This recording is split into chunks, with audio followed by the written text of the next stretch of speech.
There has been another federal agent involved shooting in Minneapolis. They killed another ICE observer, shooting him multiple times. DHS has already come out with their narrative saying that the man was armed, was going to commit mass murder against these ICE agents, and fearing for their lives, they fired defensive shots. And just like Renee Good, they labeled him as a domestic terrorist. And its impact, I do want to address the tragic situation that we saw in Minneapolis today that unfolded on the streets. It occurred with DHS law enforcement as they carried out their lawful duties to keep Americans safe in the threat of criminal illegal aliens in this country. At 9:05 a.m., Central Time, the Department of Homeland Security law enforcement officials and officers were conducting targeted operations in Minneapolis against an illegal alien whose criminal history included domestic assault with intentionally inflicting bodily harm, disorderly conduct, and driving without a valid license. An individual approached U.S. Border Patrol officers with a 9mm semi-automatic handgun. The officers attempted to disarm this individual, but the armed suspect reacted violently. Fearing for his life and for the lives of his fellow officers around him, an agent fired defensive shots. Medics were on the scene immediately and attempted to deliver medical aid to the subject, but he was pronounced dead at the scene. The suspect also had 2 magazines with ammunition in them that held dozens of rounds. He also had no ID. This looks like a situation where an individual arrived at this scene to inflict maximum damage on individuals and to kill law enforcement. An individual approached U.S. Border Patrol agents with a 9mm semi-automatic handgun. The agents attempted to disarm the individual, but he violently resisted. Fearing for his life and the lives and safety of fellow officers, a Border Patrol agent fired defensive shots. Medics on the scene immediately delivered medical aid to the subject, but the subject was pronounced dead at the scene. The suspect also had 2 loaded magazines and no accessible ID. This looks like a situation where an individual wanted to do maximum damage and massacre law enforcement. Commander, the videos that are publicly available directly contradict the speculation that you are putting out there at the moment. What comment do you have? Commander, there's no video supporting the way that you are addressing this issue. DHS has no credibility anymore. They have lied time and time again. Their narrative almost always gets debunked by video and eyewitness testimony, just like the shooting of Renee. It is just pure propaganda. This time is no different. The shooting victim is a 37-year-old American citizen, Alex Pretti, an ICU nurse that works for the VA. And kudos to the reporter that asked the question at the end of Gregory Bavino's press conference that called out the contradictions between their narrative and what the video shows. Videos have surfaced of multiple angles that shows the events leading up to the shooting and the shooting itself. And we see Pretti walking about filming a group of protesters who are speaking with a federal agent. He's holding a cell phone in one hand. The other hand is empty. It's just over 30 seconds before the shooting when a protester is pushed to the ground. Pretti steps between her and the agent who'd shoved her, briefly putting his hand on the agent's waist. The agent pepper sprays Pretti's face. We can see Pretti is still holding his phone in one hand, while holding his other hand up to protect himself against the spray. Now we'll slow things down so each moment is clear. Here is Pretti. Several agents are restraining him, and this is the Border Patrol agent who will shoot him first. This appears to be when agents first notice that Pretti is carrying a firearm and yell that he has a gun.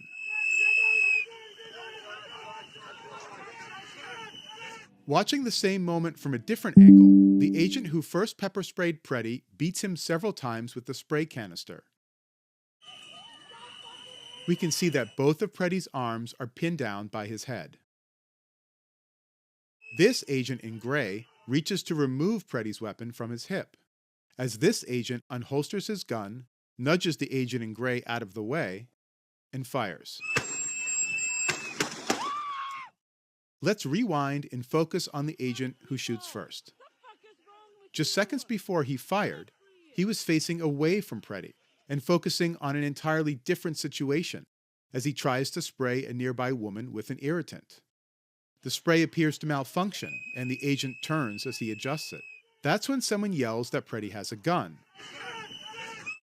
And around 5 seconds after fully turning his attention toward Pretti, the agent draws his weapon and shoots. His arm visibly recoils at the first shot. The firearm has clearly been removed from the scrum when the first shots are fired toward Pretti at close range. The officer who disarmed Pretti can be seen reacting to the sound of the first shot, looking back toward the skirmish. The shooter was standing behind Pretti and not under direct threat, contradicting statements from Homeland Security officials that he fired defensive shots. He also has a vantage point to see the gun pulled from the scene, but it's unclear if he did and whether he thought a weapon was still on Pretti. He then fires 3 more shots from behind Pretti, whose arms are down as he appears to brace himself against the pavement. In one hand, he still holds his phone, and in his other, his glasses. The agent in gray who removed Pretti's gun carries it across the street. Pretti is disarmed and falling to the ground. But the agent who first pepper sprayed Pretti and later beat him with a canister also pulls out his gun. From a distance, despite the fact that Pretti is lying motionless on the ground, these 2 agents fire 6 more shots. Neither is under threat. What the fuck did you just do? In total, the agents fire 10 shots in 5 seconds. This video of the shooting is horrific. It seems like another murder of an unarmed man. You do not back up and continue to shoot someone while they are motionless. You are in no way in any danger. Witness described it as an execution. A physician filed a sworn affidavit that after some argument with the ICE agent, he was allowed to treat him at the scene. Here are some excerpts from the affidavit. Suddenly, an ICE agent shoved him to the ground. My view of the altercation was partially obstructed, but after a few seconds, I saw at least 4 agents pointing guns at the man. I then saw the agents shoot the man at least 6 or 7 times. As I approached, I saw that the victim was lying on his side and was surrounded by several ICE agents. I was confused as to why the victim was on his side, because this is not standard practice when a victim has been shot. Checking for a pulse and administering CPR is standard practice. Instead of doing either of those things, the ICE agents appeared to be counting his bullet wounds. The victim had at least 3 bullet wounds in his back. I asked the ICE agents to turn the victim from his side to his back. From that position, I saw an additional gunshot wound in the victim's upper left chest and another possible gunshot wound on his neck. I checked for a pulse, but I did not feel one. I immediately began CPR. Shortly after I started compressions, EMS personnel arrived and took over. 3 shots in the back is not a defensive shooting. The witness that had the clearest video of the shooting spoke to CNN about what she saw. What I was seeing. Like, what? What? And I knew he was gone because I watched it. And then they come over to try to perform some type of medical aid by ripping his clothes open with scissors and then maneuvering his body around like a rag doll, only to discover that it could be because they wanted to count the bullet wounds to see how many they got, like he's a deer. I watched that, and that is what it felt like they were doing, and that is part of why I was like, what are you guys doing? Why would you jostle his body around like that? You're not even doing anything to help him. But I knew he was gone. You knew he was gone then? I knew he was gone. There was no way with the way his body was moving, and I only knew that because of the way they were manipulating his dead body, just playing with it. Like they're in a video game. They were looking at us and laughing. After the shooting? Yes. I mean, the reason of escalation was due to the mockery. We understand. The federal government says that they are investigating what happened. Have you been contacted by anyone from the federal government? FBI? No. No, I have Border not. Patrol, Homeland Security? I do have a legal team now who are fielding much of that, and I am no longer accessible. Do you have confidence in a federal investigation? No. No, I do not. I have faith in various representatives throughout our country who are trying to do the right thing and make sure that justice is served. I have faith in our local government in Minnesota. I think they are wanting to make sure to protect us and investigate it thoroughly, but they are trying to block that from happening. They wouldn't even let the investigative team come to the crime scene. I mean, their goal is to protect themselves and to spin stories. DHS is trying to cover up this shooting just like they did with the murder of Renee. They blocked the Bureau of Criminal Apprehension from the scene. They had to go to court to get a warrant to access the scene and was still denied. It is pretty bad that the BCA had to go to court to get a temporary restraining order for DHS not to destroy or alter evidence. The FBI has also been cut out of the investigation, and DHS is going to investigate themselves. And just like Renee Good, the Civil Rights Division of the DOJ is not going to investigate. And just like they opened an investigation into Renee and her wife, they are opening an investigation into Alex. Now, Minnesota AG Keith Ellison talked to Ari Melber on MS Now about the cover-up that's going on right now. And with regard to what your office knows, do you know the names of the agents who killed Mr. Pretti? Do you know where they are? At this point, Ari, I don't have reliable enough information to repeat on television. And I understand that, and you have a job to do. There are reports that at least one of the key agents was already removed from Minneapolis. Is there veracity to that, and is that concerning? That is what I heard. I don't have independent verification of it, and it is deeply concerning. I mean, here's the thing. Mr. Pretti was shot multiple times. Your listeners can sit and count the number of gunshots they hear, somewhere between 10 and 12. And there's every reason to believe that more than one person did that. And so anybody leaving the scene is deeply suspicious, feels like a cover-up.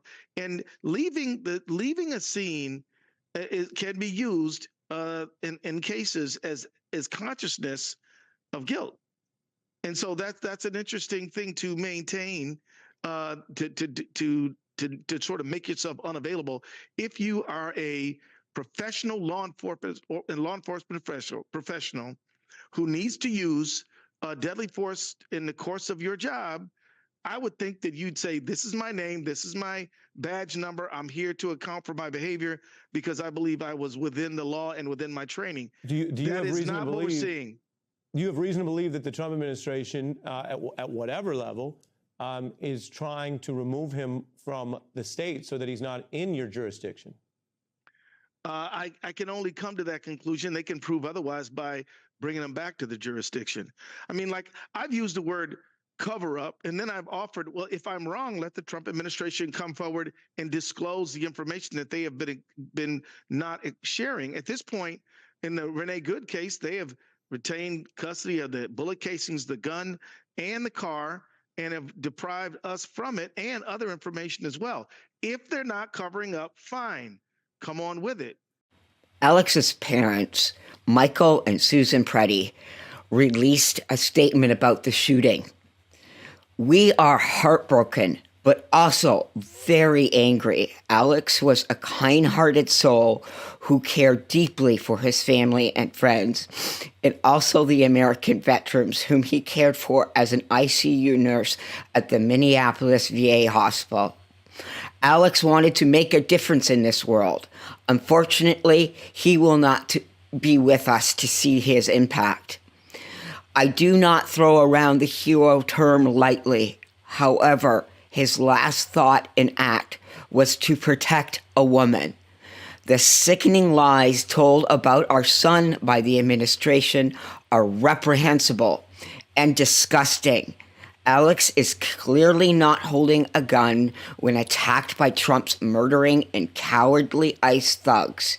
He had his phone in his right hand, and his empty left hand is raised above his head while trying to protect the woman ICE just pushed down, all while being pepper sprayed. Please get the truth out about our son. He was a good man. Thank you. And one of Alex's friends posted a video of him giving a veteran his last rites. This is who he was, not a domestic terrorist. And even sacrifice for it. May we never forget and always remember our brothers and sisters who have served so that we may enjoy the gift of freedom. So in this moment, we remember and give thanks for their dedication and selfless service to our nation in the cause of our freedom. In this solemn hour, we render them our honor and our gratitude. This story took a very dark turn. According to CNN, federal immigration officers have been collecting personal data on protesters and agitators and had documented details about Alex Pretti before he was shot. It is unclear how Pretti first came to the attention of federal authorities, but sources told CNN that about a week before his death, he suffered a broken rib when a group of federal officers tackled him while he was protesting their attempt to detain other individuals.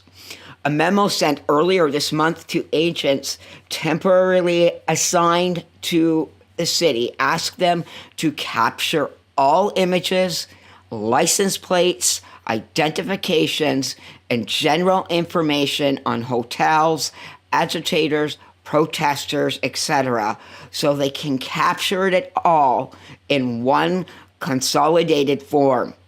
It is unclear if the federal agents who shot Alex recognized him before they confronted him, but it certainly raises a possibility that they did and he was targeted.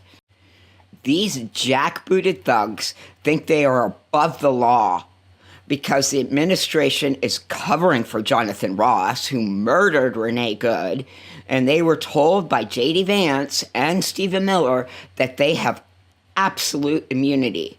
They do not have absolute immunity. They have qualified immunity. Jamie Raskin explains what qualified immunity covers and what it does not. Stephen Miller wants the people operating under his vicious, lawless instructions to believe that they have absolute immunity. They do not. They have qualified immunity, speaking legally, which means they have to be operating within the bounds of law, under the scope of their employment, and they've got to be acting reasonably. And if they step outside of that by acting unreasonably and outside of the law, then they lose that protection. These agents not only counted the bullets that they put in Alex and laughed after they executed him. A video shows an agent clapping as his fellow agents are pumping shots into Alex. These are the types of people that are within DHS. ICE cannot be reformed. It is full of right-wing extremists, white supremacists, Proud Boys, Oath Keepers, and rumor have it, Pardon J6ers. Alex Pretti had a weapon. It was the camera on his phone. Because when a regime is based on lies, the last thing they want is video footage to shed light on those lies. If there wasn't video evidence from multiple angles in both the Renee Good and Alex Pretti murders, we would never know the truth. Now, if the administration smearing Alex's name was not bad enough, the National Leadership of Veteran Affairs blocked a memorial for him that was scheduled for Tuesday. For all those people that do not see the similarities between 1930s Germany or other fascist regimes throughout history and what is happening on the streets of America, are either not paying attention, turning a blind eye, or do not know their history. ICE is a domestic terrorist organization. One veteran that fought ISIS in Iraq says that ICE is using the same tactics as they do. As a combat veteran, I'm having a hard time seeing the difference between ICE and ISIS. ISIS covered their face and publicly executed citizens. ICE is doing the same thing. ICE is operating as a government-sanctioned terrorist organization. I don't ever really see you get upset. This kind of has me thrown, darling. It should concern us all. An American citizen gave a warning to the 40% of Americans that are still in support of ICE and this administration. How would you describe just the way as a Minneapolis resident that you're feeling right now? Can I describe it not as a Minneapolis resident, but as an American citizen? Thank you. This started as a pretext about immigration and the fraud, whatever. It's well beyond that now. It's into your Second Amendment. It's into your Fourth Amendment. It's into your Sixth Amendment. This is so far beyond what people at home probably are watching going, oh, it's Minneapolis, it's woke Hoth, it doesn't affect me, whatever. It does. It's you. It's you as well now. Wake up. Please watch what's happening here. I feel like we're performing CPR on what may already be a corpse called the Constitution. And yeah, there's plenty of people online laughing at us and going, ha, tryhards. But I think it's worth it, and I hope you do too. There needs to be Nuremberg trials when this administration is gone. Stephen Miller, Kristi Noem, Greg Bovino, Tom Homan, any other officials that gave orders to federal agents, and every single federal agent that murdered, kidnapped, or assaulted immigrants and citizens alike need to be prosecuted to the full extent of the law. You have a choice, America, be on the right side of history or the wrong side of history. This is not a time to be silent. Demand justice for Renee and Alex and vote blue in the midterms so it is too big to rig. And the people of our good country, the United States of America.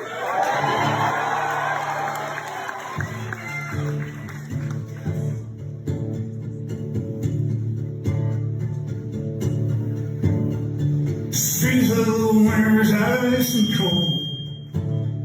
Time to declare avenue.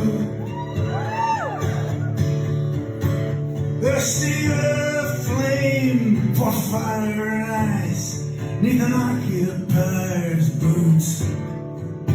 King Trump's private army from the DHS comes belted to their coats. Came to Minneapolis to enforce the law, or so their story goes.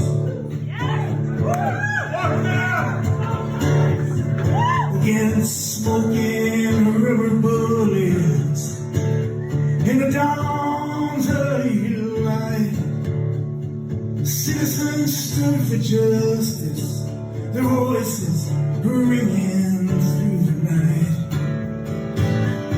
And there were bloody footprints where mercy should have stood.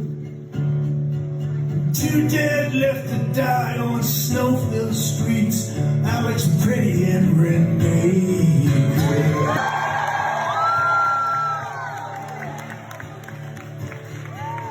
Oh, Minneapolis, I hear your voice singing through the bloody mist. We'll take our stand for this land and the stranger in our midst. here in our home. They killed and roamed in the winter of 26. We'll remember the names of those who died on the streets of Minneapolis.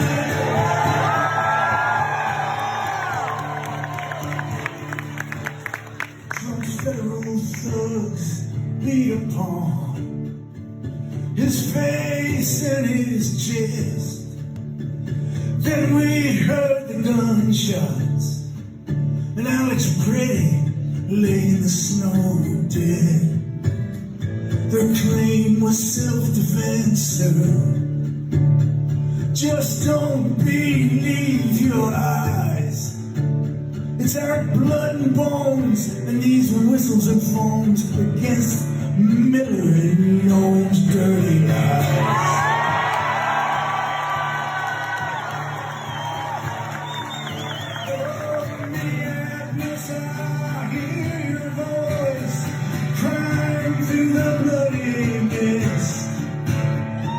Remember the names of those who died on the streets of Minneapolis.